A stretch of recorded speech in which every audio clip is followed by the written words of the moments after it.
Well, let me begin by thanking Robert and Galen in particular for organizing this event. I know it's a lot goes into putting together a meeting like this. It's particularly nice to have a chance to come and speak on this work, which we just finished about a month ago at this meeting, because I noticed that two of the works that inspired this are by both the second speaker and the chair. So Robert can certainly speak up if I say anything inappropriate, and Babak can point out if I make any mistakes. So I'm going to be talking about a new algorithm for what some people have termed combinatorial compressed sensing, which is a fancy term for sensing with expander graphs. So I'm going to be looking at the very classical question of standard compressed sensing, where we have a k-sparse vector and we want to measure it using a standard matrix, and then we're going to go and try to do recovery. We want to do recovery with strong guarantees, and we want to do recovery with a very, very fast algorithm. So we're going to achieve both of those results. Now, in most of compressed sensing theory, most of the results are considering the matrix to either be Gaussian or a partial Fourier matrix, but there was a line of research that started by people such as Anna Gilbert, Piotr Indyk, Robert, Babak, in 2007, where they started looking at, why don't we take the counterintuitive approach and go ahead and measure our sparse vector with a sparse matrix, which at the time, and even today, you'll hear many people telling you this is absolutely the wrong thing to do. The worst thing to possibly measure a sparse vector with is a sparse matrix.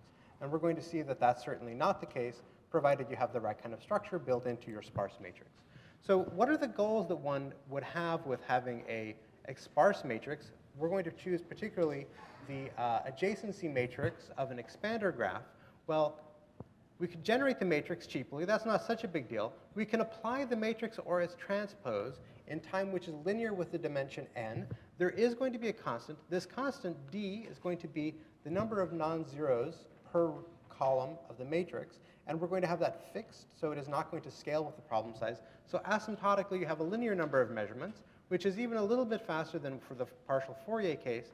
And more importantly, the theoretical results that we're going to have are going to be where we have actually the number of measurements are going to be proportional to k times this log n over k, rather than something which is going to be log to some power of n. So we're going to get slightly stronger theoretical guarantees to go along with very fast algorithms. So for those of you who aren't as familiar with the expander graph notation, let me just have one slide to walk you through a couple of things. So we're going to think of our graph as acting on the input. So this is the dimension little n, which is the dimension of the vector that we're measuring. And this is our measurement space. This is the dimension m for our measurements. And what's going to happen is this graph is going to hit some vertices, and those vertices are going to be the non-zeros in our vector x. Those are going to have some neighbors in this right edge, and we're going to have values in our measurement which are going to be non-zero over there. Now, in this stylized case where we have exactly a sparse matrix, measuring exactly a sparse vector, you can imagine that actually a fair number of your measurements will actually be zero. And you might imagine that to be a terrible thing, and it maybe isn't ideal in some cases, but it turns out that is not going to be a problem, and we're still going to get very strong theoretical guarantees and fast recovery. So we're going to have our matrix be the adjacency matrix of this expander graph. It's just going to be one where we have a connection between the left and the right vertices. The definition of the expander is that the number of neighbors, the number of connections from the left edge to the right edge, if you take a set of cardinality at most k, then the number of non-zero values here, or the number of connections, possible values which could be non-zero, they don't have to be non-zero, they are going to be for our case, but potentially non-zero values, is going to be bounded from below by 1 minus epsilon times d times the cardinality. Now, the largest number of non-zeros you could possibly have if you have d connections per vertex would be d times the cardinality of x. So this is saying you're within a multiple 1 minus epsilon of having as many entries in your measurement be non-zero as possible, which is sort of a natural thing you would like in a compressed sensing kind of application. So again, the number of vertices for the number of edges for any vertex is going to be d, which is the number of non-zeros per column of our matrix. All right, so I mentioned there were some algorithms that were proposed in 2007, 2008, I think maybe even 2009, on how to do recovery for sensing matrices, which are these adjacency matrices of expander graphs. Now, they have a slightly different structure than what we're used to for say L1 minimization, iterative soft thresholding, AMP, or iterative hard thresholding algorithms, the algorithms go about by computing a score, and the score is going to be a score per node, per vertex, but the score is not going to be based upon something as simple as an inner product between one of the columns and the measurements, which is what you would normally suspect. Instead, we're going to have some slightly different kind of score. We'll talk about that in a moment, how we're going to choose those scores or how people have proposed. And then, based upon those scores, we're going to select a subset of entries that we're going to update in X. We're then going to update those entries, update our residual, and that's the algorithm. So it's a very simple structure for these algorithms. All that goes into it is how are you going to choose what kind of score you want to select, and how many entries are you going to allow to be updated a single time.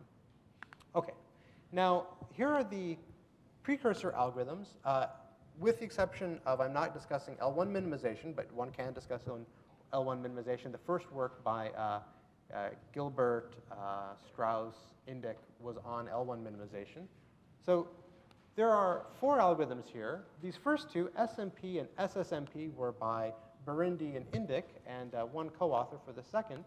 This is sparse matching pursuit, and then there's this line of work, which is LDDSR and ER. This is by Hasibi and Zhu, and then Japor and Robert Calderbank joined in for ER.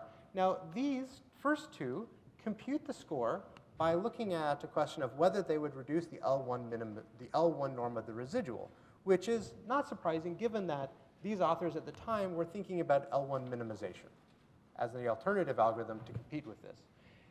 The difference between these two algorithms is whether they act by updating one entry at a time or updating many entries at a time. And you note that this is 1 and this is 2. This is sparse matching pursuit and this is sequential sparse matching pursuit. This is one of those rare instances where people come up with a parallel algorithm and then decide to come up with a serial algorithm, which does the same thing as the parallel algorithm, but one at a time, which is a bit peculiar. But they did it for a reason, which is SMP doesn't actually work very well. So they suggest that you don't run it in parallel, you run it in serial. The computational complexity of the parallel algorithm is what you would like. It is n log n, or nd. Okay? So that's the kind of cost one would like. For the serial algorithm, unfortunately, the cost is going to be nk. So you're going to have essentially a quadratic cost if k is proportional to n. And the LDDSR and the ER are going to again be nk, rather than being proportional to something a bit smaller, in particular n log k. So what we're proposing is 2 variants of the algorithm. We propose the serial one, then the parallel one, but we only really suggest you run the parallel one. The difference in these algorithms is we're going to take the idea that Robert and Hasibi and Zhu had, which was, why don't we look at minimizing the L0 norm of the residual, but we're going to do this by computing a score, which is actually how much you would reduce the L0 norm of the residual, rather than by looking at the mode, which is the frequency of occurrence of the entry in the residual associated with the support set of that column, the associated column, that occurs most often. We're going to instead look at actually reducing the L0 norm, okay? So this is an algorithm that goes after the L0 norm, but of the residual. Fine. Now the computational complexity of these is going to be nd, d is a constant. It's going to be, for all the numerical examples I'm going to show you, it's going to be 7. So it's going to be n log k. So this is a bit cheaper than an FFT. So it's quite quick. Now, why did we come up with these? Well, I saw these algorithms, and I really thought I had missed the boat. They're so elegant, they're so interesting, they're so clever.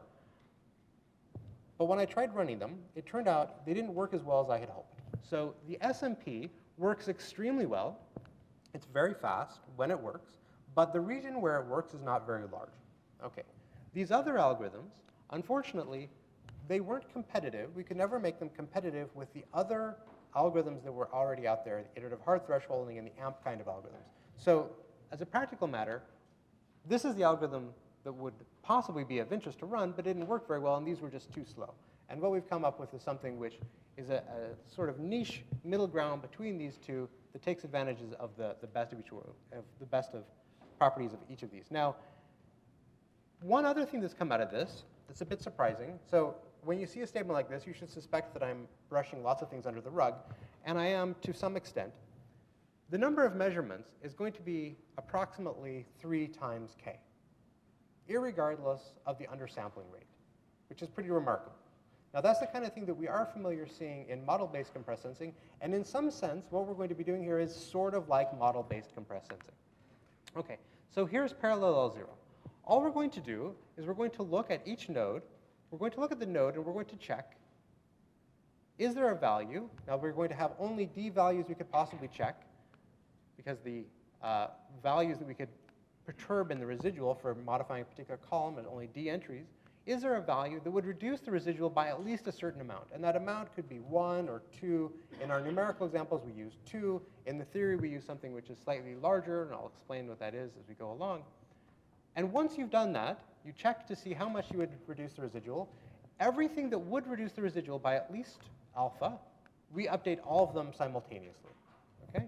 That's all the algorithm does. Now, the serial one is, as you can imagine, it's going to do the same thing. But we're not going to do something quite as silly as going through and checking all of them and then updating one, which is what a lot of the other algorithms were suggesting. We're going to just check the next one, and we're going to run through this in a serial fashion, check the first, will it reduce the residual by a certain amount? If so, update it, then go to the second, and the third, and the fourth. So this is, in some sense, a Gauss-Seidel version of a Jacobi variant like this. OK, now here's the kind of theory that we can prove. So if you have the adjacency matrix of a k epsilon d expander graph with epsilon less than a quarter, which is the same condition on epsilon as you have for all these other algorithms, then if you choose alpha to be this amount, you can recover your measured signal in d n log k operations. But here's the caveat, and this is where it starts to look a little bit like model-based compressed sensing. We're going to impose some structure on x. X has to be what's called disassociated. So when you take partial sums of entries in x, you cannot get repeated values. Now, do we see this in applications? Certainly you can see this in applications. You certainly have this property if you have the non-zero entries coming from a continuous distribution, but you can certainly come up with examples where this will not be the case. On the other hand, you can, instead of imposing this condition on x, you can pre-multiply the columns of A by a sequence which is coming from a continuous distribution, and then have the entries in x be drawn independent, and that will certainly satisfy this kind of property. OK, so then we're going to have an algorithm which is going to take log k iterations for parallel 0, and the complexity per iteration is order dn, and the serial is going to take n log k iterations of complexity order d. Both of these are going to be extremely quick and have quite high recovery regions. So let me show you a few numerical results, and then we'll talk a little bit about how we come up with a proof of this kind of theory. And it would be reminiscent of the kind of early proofs we had back in the day of OMP, because in some sense this algorithm is a lot like OMP in its nature. OK, so here are some numerical results. So this yellow curve, I hope you can see, is the theoretical curve that we have for L1 regularization if you were to use Gaussian measurements. And in some sense, this is what you would imagine is sort of a good benchmark to compare algorithms against. Then we have these different algorithms that are all just the algorithms for this combinatorial compressed sensing, so where you have theory for using the adjacency matrix of expander graphs. So here's the recovery region for SMP. Unfortunately, it's very low compared to L1 regularization, and it drops off to 0 pretty quick as we let our undersampling ratio, the number of measurements compared to the signal length, get small, which is where we're most interested. So this is really not competitive for applications, because you would simply need to take far more measurements than you would need for something like L1 minimization. OK, then there's LDDSR, which is higher. Then we have SSMP, which is the variant like SMP, which is higher. OK, that's good. Then we have ER here. Parallel L0 and serial L0 have this interesting phenomena that they are essentially flat. So it is certainly not something you want to use in this regime, but in the small delta regime, it has this remarkable ability to get recovery with essentially about 3.2 times the number of non-zeros in K. OK, now once we have algorithms where we have many algorithms that all work in different regions, the natural thing to ask would be how quick they are. I mentioned that that was one of the reasons why we started looking at coming up with alternatives to these other 4 algorithms, is we wanted something which was very fast. So we have some experiments that we would run where we will take a grid of this domain, and at each point on this grid, we'll run many tests for each algorithm, and we'll record their time, and we'll tell you which one is fastest. OK, so it's a very simple experiment, kind of thing that will give you a hint as to which algorithm you should use. And what we see is parallel L0 is the fastest essentially everywhere, except where it doesn't work, in which case you should use something else like cosamp or L1 minimization, and a very small sliver down here where a parallel version of LDDSR is faster. Now, this parallel version of LDDSR stops being faster when you scale the problem too large. This is a problem size which is only up to 250,000. We'll look at larger problems in a moment. But anyway, we're getting a very large recovery region where the fastest algorithm is this parallel L0. So let's take a little focus as to what's happening when we had small delta. So let me go back one slide. Here we were. Let's take a look at what's happening time-wise for a value of delta which is small. Down here, we can't really see what's going on. So let's take a look at that. And we'll scale up, and we're going to look at a vertical slice. So we're going to look for a fixed value of delta, and we're going to look at increasing rho from 0 to 1 and see what happens. So this is the time as a function of rho. This is our vertical slice. And this is the time for these different algorithms run on some synthetic problems. These are problems of size 1 million. And we have our undersampling ratio be 1 over 10. And you see that the parallel L0 is faster than even the parallel version of LDDSR. It's faster than the sequential version by about a constant factor. And it's significantly faster than these other algorithms, which also terminate and stop succeeding once you hit a smaller value of rho than we have for these two algorithms. So an interesting phenomenon also is this value that I said, that I'm brushing under the rug, and I'm saying you essentially need 3 times k for the number of measurements.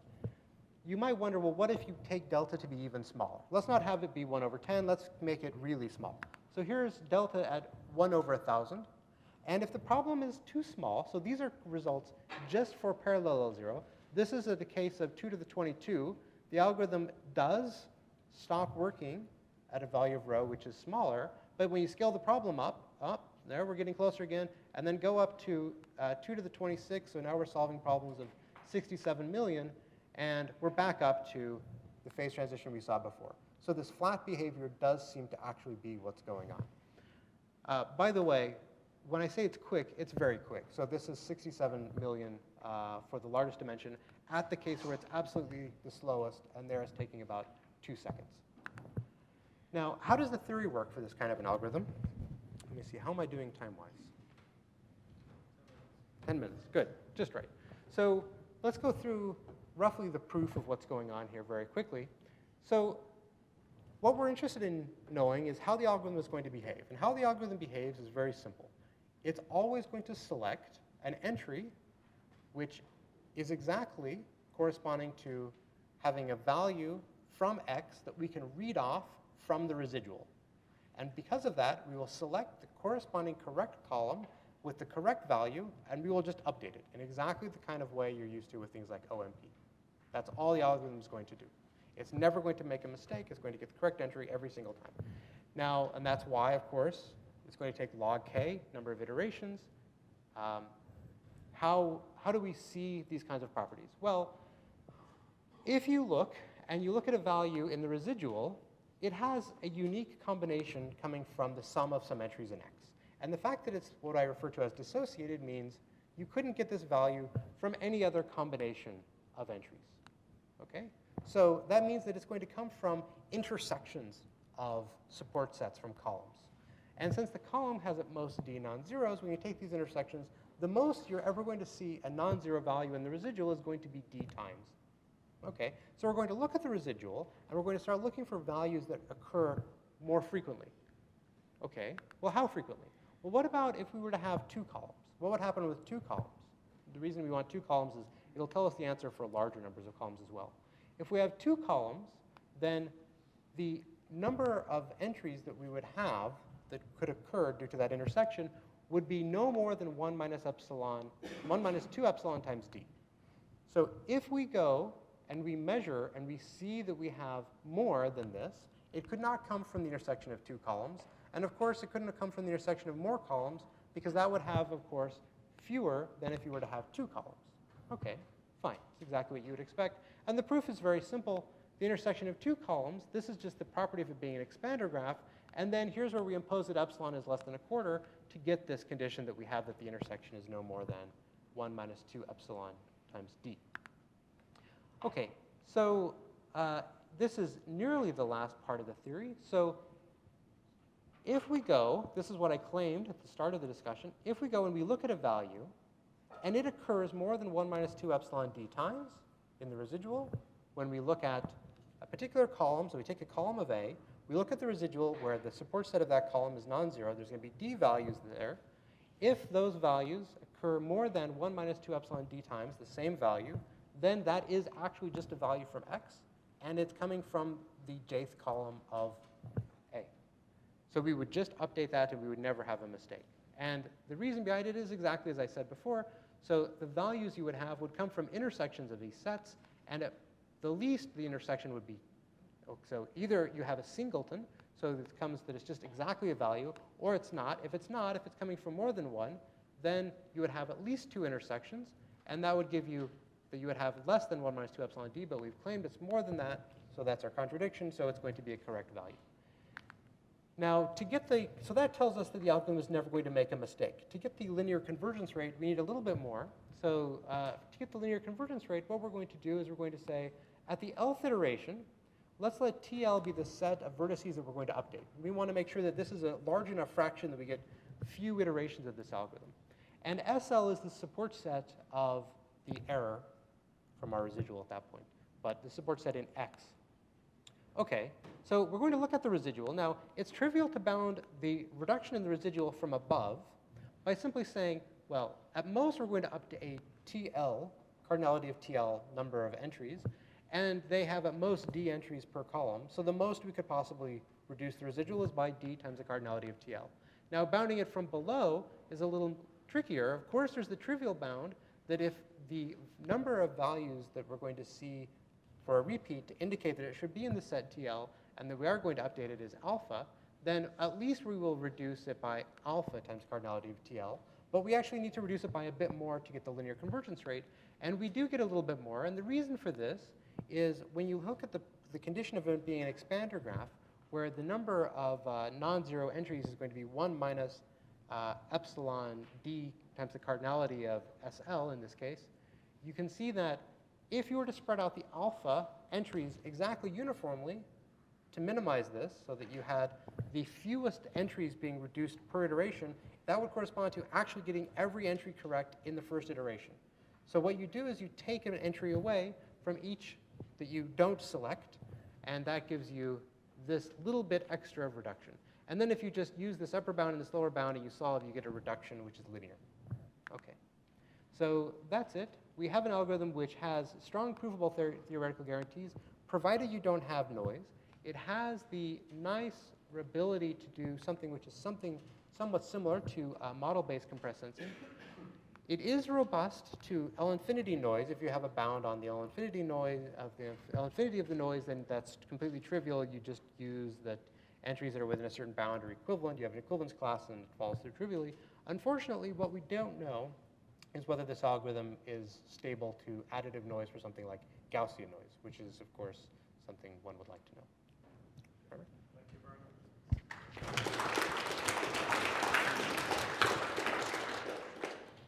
Questions, Garrett? I was wondering, are there any relations of this in terms of some of the symmetric diagonal dominance results and the graph sparsification perspective on solving error every time in your system?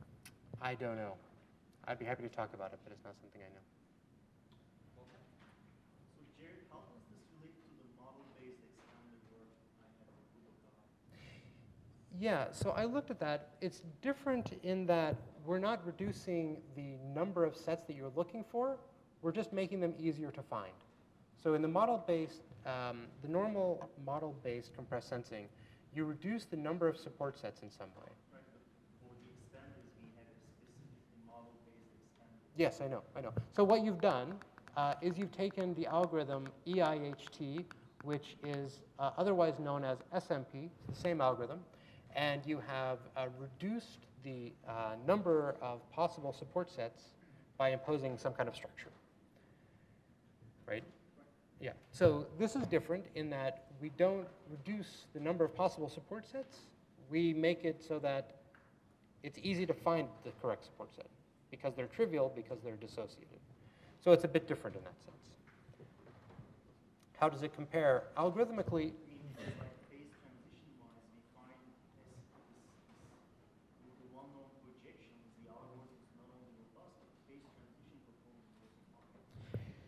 I wouldn't be surprised by that. What I would be surprised is you have to do a model-based projection. And this takes less time than an FFT. And I don't think you can do that when you have some kind of a group or a tree structure you're projecting onto. Question on the phase transition curve. Yeah. Those are empirically calculated. Yes. Do you use a Gaussian distribution for the non-zeros? We've done Gaussian on the non-zeros. We've tried other things. It doesn't matter as long as it's disassociated. And if you would like to make it not disassociated, so you have a fraction of the entries have the same value, then you do start to see a drop-off over here. But it's still higher than these other algorithms when you have 90% of the values being the same. But otherwise, it doesn't change too much. I mean, it changes, but it's not, I mean, it's still faster than we have for any other algorithm specifically designed for this project. Yeah. Can you say how this relates to the pseudocodes approach of Sarbathon or any other methods you use? I don't know. It's a very similar, it can always, or it's like a peeling and coding, you can always find that exact value. Okay. I would like to see that reference, absolutely. Yeah. Thank you.